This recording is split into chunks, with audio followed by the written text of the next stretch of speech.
If treatment is begun early, a child has a much better chance to become a healthy adult.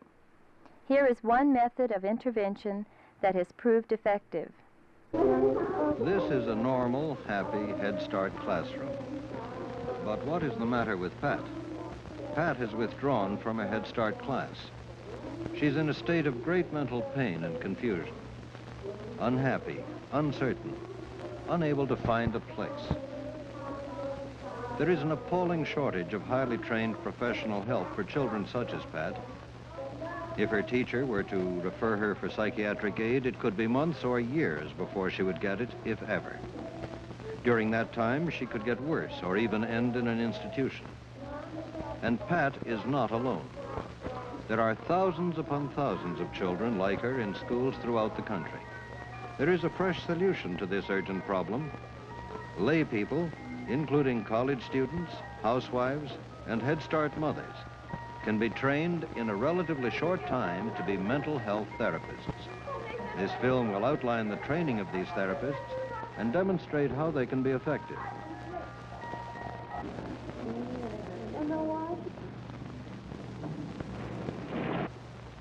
Pat is withdrawn. She will try to ignore her therapist and act oblivious of the camera crew. As a first step in therapy, Mrs. Thomas will insist that Pat be aware of her every moment the two are together. She will demand that Pat speak to her and touch her. She wants Pat to meet her eyes. And talk to the Pat. Oh, are you getting angry? Huh? Are you angry now? Oh. Pat reacts to these demands with anger. At the same time, she has become sharply aware of Mrs. Thomas. Give me one of those good fingers. Can I have this one? This one? Yeah. Well, let's be the belly then. Yeah. No. Pat has just uttered her first word to us, a very important word. No. Yeah. Oh. Why not? Why not? Because you're evil. You're evil. I'm evil? I'm not really evil. I like you very This is the beginning of the inevitable negative phase, a phase essential to the child's ultimate mental health. Don't cry. Pat has rejected all approaches and retreated to tears. But in spite of herself, she has become aware of a new friend with whom she can cuddle for comfort. 6 November 27th.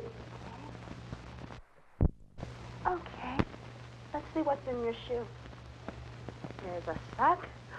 Look what I found. Mrs. Thomas tries to make her share the intimacy and fun of bare feet. Some toes. Some toes I found. Can you tell me about it, Pat? Is there something you need to tell me about? Pat rejects her.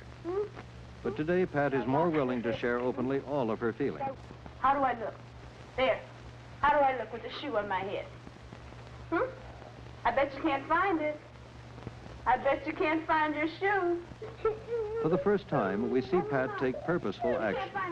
She uncurls, reaches out, and takes her shoe from Mrs. Thomas. Oh, you found it. You found Then it. she again retreats to tears. Session 11, December 6th. In you go. Here we go. Look on the table. By this time, Mrs. Thomas is a familiar figure in Pat's life. See, you see? Pat is still resistant. She still reverts to her old gesture of hiding her face. But today, she is increasingly willing to approach Mrs. Thomas, to look at her, even to touch her deliberately. Huh? No, I don't want them in my hand. I want you to feed them to me. Oh. Pat now has a friend she can share with.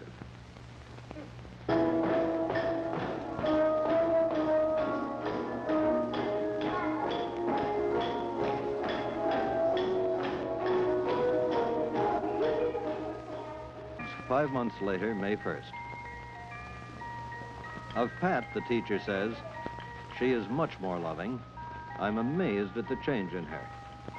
When she comes in, she hugs me. She talks a lot more. She is still a long way to go, but she's more outgoing now and never nods her head or cringes like she used to do. It is important to know that help is available for children suffering from psychological and neurological problems. Physicians can be the best and most convenient counselors on these problems, but state and local mental health agencies can also be helpful.